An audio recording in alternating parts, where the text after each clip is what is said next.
तो कल बहुत डिटेल में पूरा 2 घंटे मेरी बात हुई थी डियोन से। डियोन को आप सब जानते होंगे, नेचुरल बॉडी बिल्डिंग चैम्प हमारे इंडिया के, यूं का best natural body builder from India. तो 2-2.5 घंटे बहुत सारे टॉपिक्स पर बात हुई। उसमें से एक टॉपिक था जिस पर हम लोग डिस्कस कर रहे थे, वो था कि नेचुरल बॉडी बिल्डिंग का फ्यूचर क्या है इंडिया में ऑन अ कॉम्पिटिटिव लेवल। क्या मतलब इसका क्या अंत होगा, क्या ये फ्लरिश करेगा या फिर ये डूब जाएगा। तो उस कॉन्वर्सेशन में से बहुत सारी ऐसी चीज़ें निकल कर के आई, क्योंकि कल ही हुई थी तो मेरे मन में अभी चल रही हैं फ्रेश। तो मैंने कहा कि भाई इसको आप सबके सामने रखना इम्पॉर्टेंट है, आप लोगों को समझ में आएगा कि सीन जो चल रहा है उसका मतलब क्या फ्यूचर है। तो नेचुरल बॉडी बिल्डिंग में देखिए 2 ही फैक्टर्स हैं जो बहुत बड़ा रोल प्ले करते हैं कि ये इंडिया में फ्लरिश करेगा या फेल होगा।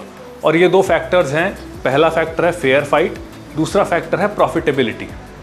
तो फेयर फाइट और प्रॉफिटेबिलिटी दोनों डायरेक्टली प्रोपोर्शनल नहीं है, दोनों इनवर्सली प्रोपोर्शनल है। मतलब कि एक ऐसा नेचुरल बॉडी बिल्डिंग शो जहाँ पर फेयर फाइट है, यानी कि अच्छे से सबको टेस्ट किया जा रहा है, वहाँ पर प्रॉफिट कम होगा। और कोई ऐसा नेचुरल बॉडी बिल्डिंग शो जहाँ पर प्रॉफिट को ज़्यादा महत्व दिया जा रहा है, वहाँ पर पैसे बचाने के लिए उतनी अच्छी टेस्टिंग नहीं होगी, तो ऑब्वियसली फेयर फाइट वहाँ पर नहीं होगी। सो ये दोनों फैक्टर्स हैं जो कि इनवर्सली प्रोपोर्शनल हैं। और इंडिया में कुछ natural body building shows conduct हुए हैं, जैसे कि ICN हो गया और HSF हो गया।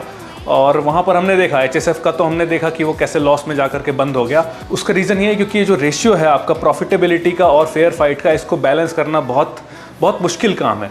कई सारे ऐसे कॉम्पिटिशन्स जो हैं वो चल रहे हैं अभी भी इंडिया में, बट वहाँ पर रेशियो कभी ऊपर रहता है इसका, कभी इसका ऊपर रहता है। तो वो 100% आप कहिए कि एफिशिएंसी से काम नहीं कर रहे हैं वो प्लेटफॉर्म्स। आइए समझते हैं कि जो रेशियो है प्रॉफिटेबिलिटी और फेयर फाइट का, ये बिगड़ा हुआ क्यों है।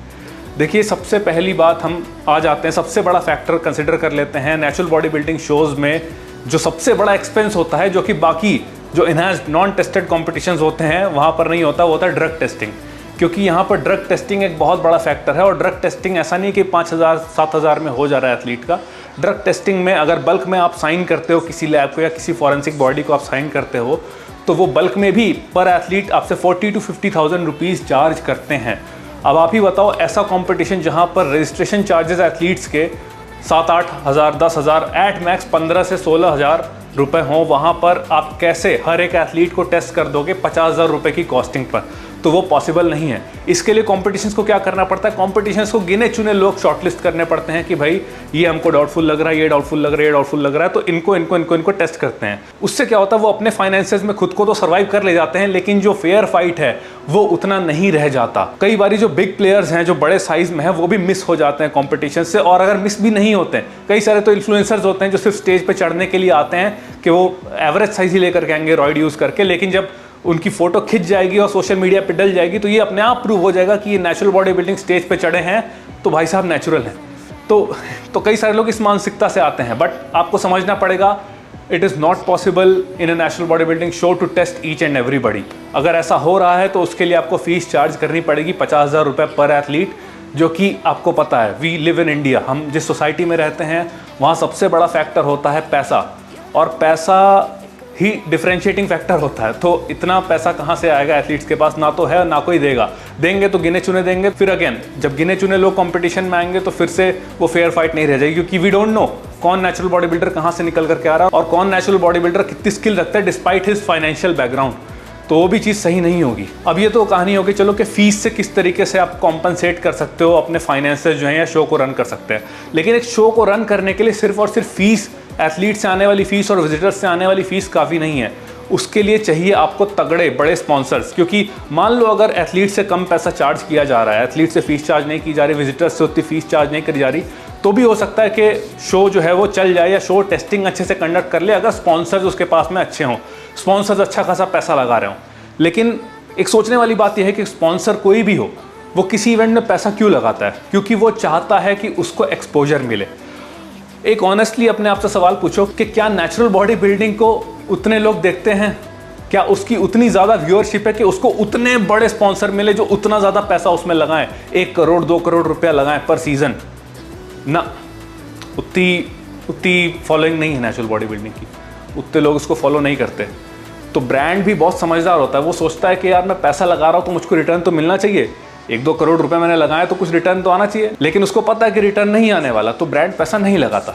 पैसे लगाते हैं छोटे छोटे ब्रांड्स, छोटे छोटे सप्लीमेंट कंपनीज, वो कितना लगाएंगे, 5-10 लाख रुपए एट मैक्स लगाएंगे, उससे ऊपर वो भी नहीं जा सकते, क्योंकि अगेन सप्लीमेंट मार्केट भी छोटा मार्केट होता है। जो सप्लीमेंट ब्रांड होते हैं वो भी उतने वेल्दी नहीं होते as compare to generic brands जो हमारे मार्केट में चल रहे हैं, जो डेली यूज़ के ब्रांड्स होते हैं। तो अब नेचुरल बॉडी बिल्डिंग के सिनेरियो को ही हम कंपेयर कर लेते हैं ओलंपिक्स से। ओलंपिक्स में जो स्पॉन्सर्स होते हैं वो बड़े बड़े स्पॉन्सर्स होते हैं, मोटे मोटे स्पॉन्सर्स होते हैं, वेन्यू पार्टनर्स अलग होते हैं, मीडिया पार्टनर्स अलग होते हैं, हर एक तरफ से उनको सपोर्ट रहता है, प्लस उसका जो व्यूअरशिप होता है that is huge, international viewership, जो कि नेचुरल बॉडी बिल्डिंग शोज़ नहीं मैच कर पाएंगे, क्योंकि ना उतना क्रेज़ है और ना ही उतना ज़्यादा लोग उसको देखना चाहते हैं। और जब मैं डियोन से बात कर रहा था, एक और चीज़ मैंने देखी कि चलो नेचुरल बॉडी बिल्डिंग का तो चलो हाल जो है बुरा है इंडिया में, बट जो बाकी इन्हांस शोज़ हैं वो पैसा क्यों कमा पा रहे हैं?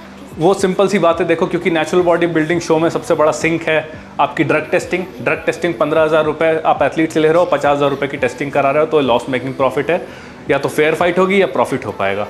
बट उनके केस में क्या है, मैंने अभी हाल फिलहाल में सुना कि जो IHFF है वो 35,000 रुपये चार्ज कर रहा है, अपने एक एथलीट से 35,000 रुपये चार्ज कर रहा है, और उसका खर्चा क्या है? कुछ भी नहीं। मतलब वेन्यू को छोड़ दो, वेन्यू और अरेंजमेंट्स को छोड़ दो, तो कायदे से सोचो तो IHFF और जो भी इस सिमिलर तरीके के जो स्पोर्ट्स फेस्टिवल्स होते हैं या एक्सपोज होते हैं जो नॉन ड्रग टेस्टेड होते हैं, उनका क्या खर्चा होता है? कुछ भी खर्चा नहीं होता। सो सारा पैसा उनके जेब में जा रहा है। अगर 35,000 में से उनका 10,000 रुपये भी लगाओ कि ऑपरेशनल कॉस्ट है, तो 25,000 रुपये इज प्योर प्रॉफिट। इसीलिए ये लोग लैम्बोर्गिनी लेके घूमते हैं, बड़ी बड़ी गाड़ियाँ लेके घूमते हैं कॉम्पिटिशन्स वाले, जहाँ पर ड्रग टेस्टिंग नहीं होती है। और इसीलिए नेचुरल बॉडी बिल्डिंग का आई डोंट थिंक कि कोई फ्यूचर है इंडिया में। उसके फ्यूचर होने के क्या वो चांसेस हैं, मैं आपको बताता हूँ कि क्या ऐसे सिनेरियोज हैं जहाँ पर वो कंडक्ट हो सकता है। सबसे पहली बात, अगर कोई बहुत बड़ी पर्सनैलिटी इसको कंडक्ट करती है, लाइक सलमान खान या शाहरुख खान इसको कंडक्ट करते हैं इंडिया में, तो फिर ये पॉसिबल है, क्योंकि उनके पास फंड्स की कोई कमी नहीं है। बट उससे बड़ा क्वेश्चन ये है कि why will they do that? क्यों करेंगे? नहीं करेंगे ऑब्वियसली, क्योंकि उनका कोई उसमें पर्पज़ नहीं है, ना वो उससे जुड़े हुए हैं। अब आ जाते हैं फिटनेस इन्फ्लुएंसर्स में, क्योंकि जो उसको जी रहे हैं वही उसको करेंगे। तो इंडिया के टॉप 1, 2, 3 में इन्फ्लुएंसर्स में जीत सलाल आते हैं, जीत सर आते हैं। तो उन्होंने ट्राई किया, बट अगेन आपको पता ही है 35 लाख रुपए का नुकसान हो गया 2 सीजन में। तो you need a big party या बिग स्पॉन्सर या फिर वो लेवल का क्रेज, तब जाकर के नेचुरल बॉडी बिल्डिंग इंडिया में सफल हो पाएगी। अभी मैंने सुना WNBF का शो आ रहा था दिसंबर में, कैंसिल हो गया फॉर नो रीज़न, या कोई भी मे बी फाइनेंसेस का ही कोई प्रॉब्लम रहा होगा। तो यहाँ हमको पैसे भी नहीं देने, फीस भी नहीं देनी, प्लस सर्विसेज भी चाहिए, फेयर फाइट भी चाहिए, और ना हमारे अंदर उतना क्रेज़ है उस चीज़ को लेकर के। तो अगर ये तीनों में से एक भी फैक्टर हम टिक कर ले जाते हैं ना, सब छोड़ो, अगर हम क्रेज़ ही ले आते हैं ना अपने अंदर नेचुरल बॉडी बिल्डिंग का, तो फ्लरिश कर जाएगी। वरना I don't see a future of natural body building on a competitive level in India. बस इतना ही वीडियो था। आई होप आप लोगों को समझ में आ गया होगा कि क्या सीन है नेचुरल बॉडी बिल्डिंग का। और वीडियो अच्छी लगी हो तो लाइक ज़रूर करिए and do subscribe to my channel. See you soon.